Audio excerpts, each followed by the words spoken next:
noches. Espero se encuentren muy bien. No sé, compañera Jacqueline, no sé cuántos habrán ya conectados en este momento.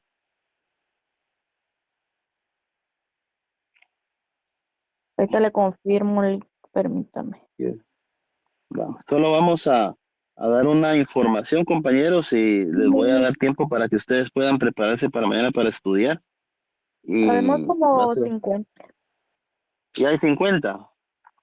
Sí, Ah, yo va. creo que sí. Ah, va, vean, pues entonces, para hoy teníamos una actividad, pero la vamos a posponer para el día lunes, que es lo que estábamos viendo de la prevención, de las prevenciones policiales. Necesito que por favor todos en su artículo 5 del Código Procesal Penal, ¿De acuerdo? por favor, compañeros, gracias compañera Ekelin.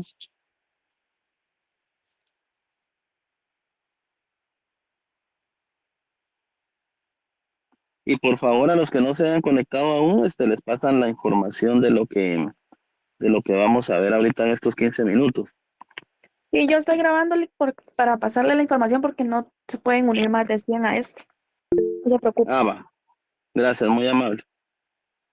Entonces, si ya estamos todos en el artículo 5, por favor, mucho ojo, compañeros, que esto es parte de lo que es las audiencias y en cuanto a poder determinar los elementos de convicción. Estos son los fines del proceso. Entonces, donde dice la averiguación de un hecho señalado como delito o falta, ahí pónganle 1, o lo subrayan a eso y le ponen 1. ¿Estamos? Sí, Lick, sí.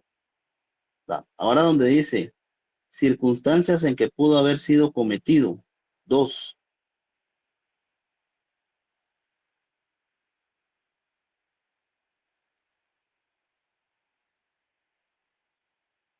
Ya, Lick. Luego, gracias. Ahora, el establecimiento de la posible participación del sindicado, 3.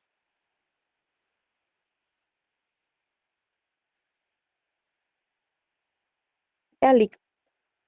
Gracias. Ahora, el pronunciamiento de la sentencia respectiva, 4.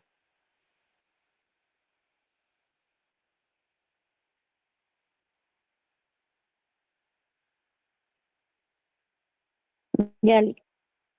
Gracias. Ahora, 5. La ejecución de la misma.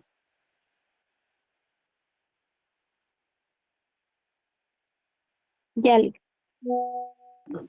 Donde dice la tutela judicial efectiva, 6.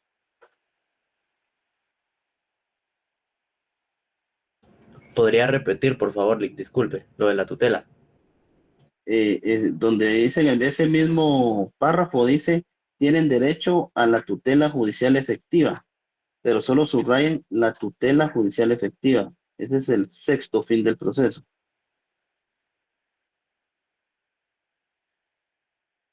Muchas gracias. Bueno, compañero. Hay un sexto fin, que es la reparación digna. Se encuentra contenido en el artículo 124 del Código Procesal Penal. Les voy a explicar estos fines y posterior vamos a ver lo de la tutela, lo de la reparación digna. Bueno, miren pues compañeros, esto va acorde en cuanto a la primera declaración, en cuanto al tiempo, modo y lugar. ¿Por qué? Porque como yo les manifestaba ayer, al momento que ustedes tienen esa primer noticia criminal, que es la prevención policial, ustedes van a determinar si la averiguación de un hecho señalado constituye como delito o falta, que es lo primordial, ¿verdad? Por eso mirábamos ayer si era una lesión culposa, si era una responsabilidad de conductores, si encuadraba en otro hecho penal, para determinar si estos fines del proceso se concatenan a ese hecho delictivo, ¿sí? Luego, el número 2 de los fines del proceso son las circunstancias en que pudo haber sido cometido. Ahí vemos directamente el modo, cómo pudo haber sido cometido. Si esta persona, esas características que nos dan en esa prevención policial, se concatenan a ese momento. Si esas circunstancias fueron, sí, iba en ese vehículo, por faltar al deber de cuidado, ocasionó ese hecho de tránsito. Por no tener licencia de conducir, hay una impericia. Esos elementos tenemos que establecer ahí. El 3, el establecimiento de la posible participación del sindicato. ¿Y qué debemos determinar ahí? Si hay una persona que evidentemente lo pueda identificar, si hay una cámara de videovigilancia, si esa persona que lo está identificando está debidamente identificada en esa prevención, si manifiesta que hay un agravio en contra de él. Si no existen esos elementos, debemos de hacerlo saber y hacerle ver al juez de que directamente no hay una persona que lo identifique plenamente, porque así preparamos el proceso posterior. Bueno, el 4, el pronunciamiento de la sentencia respectiva. ¿Qué quiere decir? Que al momento que se llevaron las incidencias procesales, se llevó la primera declaración, la etapa intermedia, se dio el ofrecimiento de prueba, se señaló para debate oral y público, y hasta en esa instancia, si el juez establece de que efectivamente esta persona cometió los hechos, va a dictar una sentencia respectiva.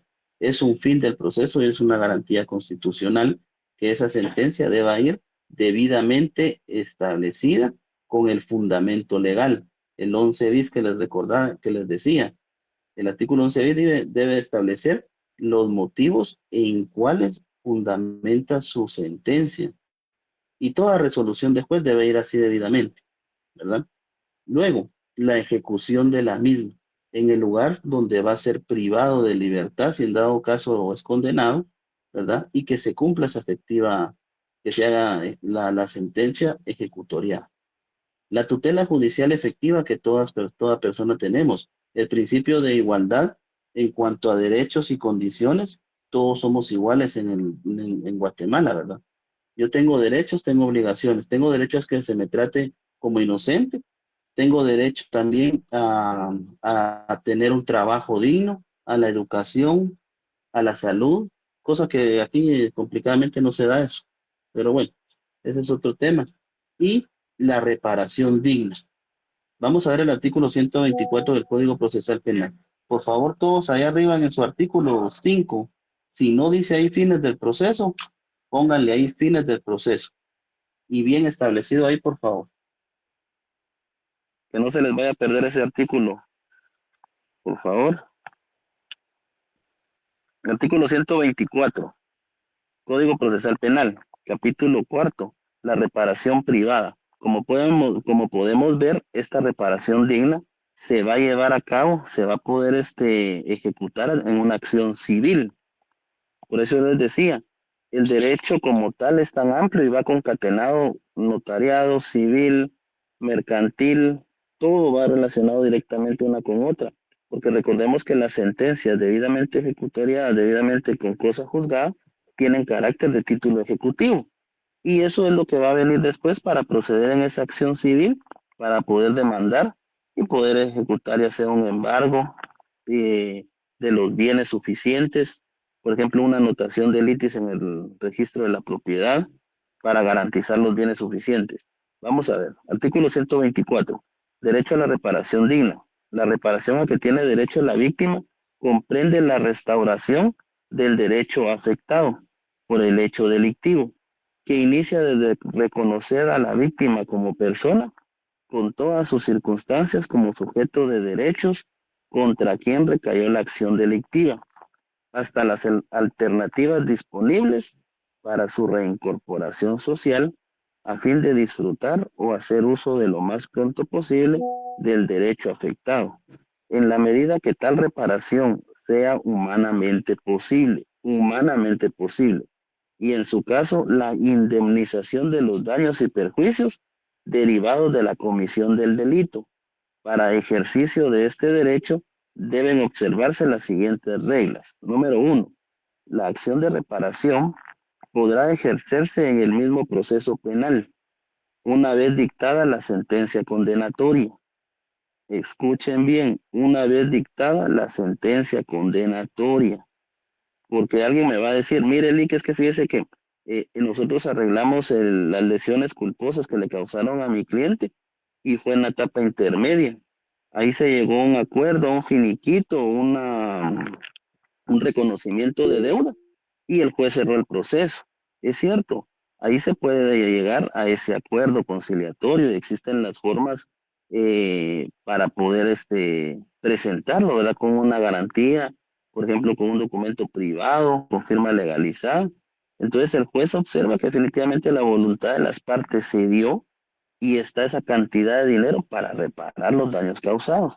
En las lesiones culposas muy comúnmente lo van a ver, pero el problema es de que hay situaciones a veces de que estas cantidades son muy excesivas y a veces las personas no tienen la cantidad para poder venir y hacerlo efectivo y se llega hasta el proceso penal común en sentencia y el juez lo condena, ¿verdad? Pero como es un delito que goza de ciertas salidas procesales alternas, el juez establece, bueno, lo voy a condenar a 3 años o 2 años de prisión conmutable a razón de 5 quetzales por día, paga su conmuta y queda ahí solventado. Pero se queda abierta la vía civil, que es la reparación digna. ¿Por qué? Porque dice, se llevará a cabo al tercer día de haberse dictado la sentencia condenatoria, ¿ya? Entonces, en ese tercer día se lleva a cabo la audiencia de reparación digna y se va a establecer el monto por el cual debe de realizar ese pago efectivo en concepto de reparación digna. Número 2. En la audiencia de reparación se deberá acreditar el monto de la indemnización, la restitución y en su caso los daños y perjuicios conforme a las reglas probatorias y pronunciarse la decisión inmediatamente en la propia audiencia. Recordemos de que esto directamente es de forma humanitaria, tampoco podemos excedernos y solicitar, mire, yo quiero 1 millón de quetzales. No, debe ir acorde directamente. Hay jurisprudencia y hay ciertas sentencias de que nos dan esas salidas también para poder pronunciarnos, establecer directamente de que también está fuera de lugar. Tenemos que concatenar esto con estudios socioeconómicos, ¿verdad? 3. Con la decisión de reparación y la previamente relatada responsabilidad penal y pena, se integra la sentencia escrita. ¿Qué quiere decir? Que esto debidamente al momento de que ya se va a ejecución penal, porque ejecución penal es quien conoce los casos en los cuales ya se ha dictado una sentencia, entonces eso va aunado.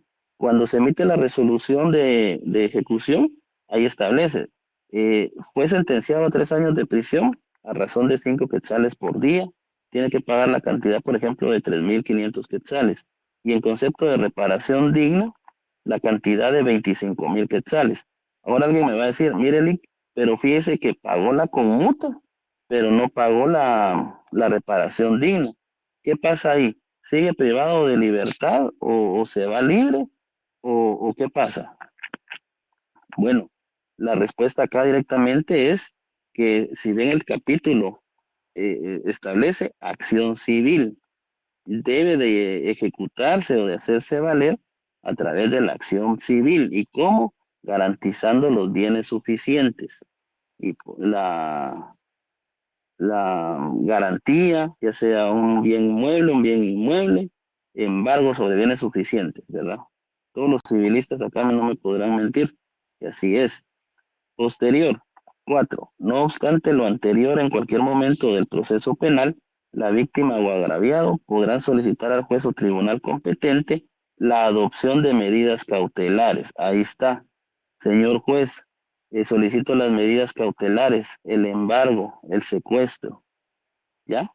Para garantizar la obligación, siempre y cuando tenga bienes suficientes, ¿no? Porque si van a revisar el registro de la propiedad o al azar, no tiene, pero ni un quinto, y donde vive apenas y pasa la noche. Entonces, ahí, ¿qué pasa? Se queda abierta esa acción directamente y no va a pagar nada, ¿no? Pero ¿qué va a pasar? No va a poder limpiar sus antecedentes penales, ¿verdad? 5. La declaración de responsabilidad civil será ejecutable cuando la sentencia condenatoria quede firme. ¿Tienen alguna duda ahí, compañeros? No, ¿Tienen alguna duda? No, ¿No? licenciado. Va. Entonces, como no hay dudas y ya quedamos claros cuáles son los fines del proceso y ya sabemos qué es la audiencia de reparación digna y que se va a llevar a cabo en acción civil posterior a que quede firme la sentencia, los voy a dejar para que ustedes puedan estudiar para el día de mañana, se preparen, se relajen o se tomen su cafecito o vayan con la novia a tomarse un helado, un pastelito y mañana los quiero al 100. ¿Estamos? Gracias, licenciado. Feliz noche. Gracias, Lick. Feliz noche. Éxitos, pues. Gracias, licenciado, que descanse. por asistencia. Gracias, licenciado. Buenas noches. Ya se las Feliz noche, enviaron. Ya la compañeros. enviaron. Gracias, Licenciado. Cuidado, compañeros, éxitos desde ya, que todo les salga bien.